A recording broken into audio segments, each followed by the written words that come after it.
Rəhmanzadə. Bu gün işçilərin əmək haqqından tutulan məcburi dövlət sosial sığortası haqqında danışacağıq. İşçinin əmək haqqından öncəliklə işçi tərəfinə nəzər yetirək.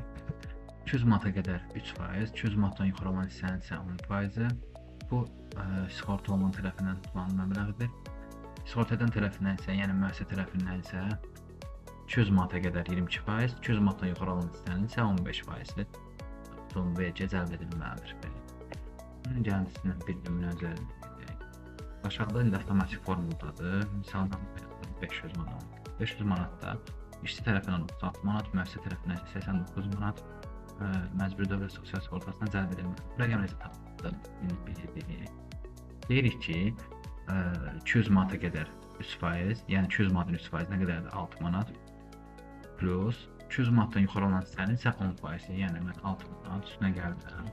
500 manatdan 200 manatdan fərqi 10%-dən oldu 36 manat. Müəssisə tərəfindən isə dedik ki, 200 manata qədər 22%, yəni 44 manat. 200 manatdan yuxarı olan hissənin isə 15%. Mən yenə 44 manat plus 500 manatdan 200 manat fərqi vururam 15%. Oldu 89 manat.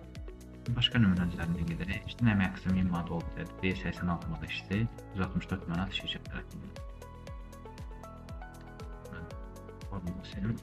Burada da yine 1000 manat olduğu təqdirdə yenə 200 manata qədər 3%, yəni 60 manat plus 1000 manatdan 200 manat fərqin 10%, şirkət tərəfindən isə 44 manat, yəni 200 manatdan 22%, yəni 1000 manatdan 200 manat arasındakı fərqin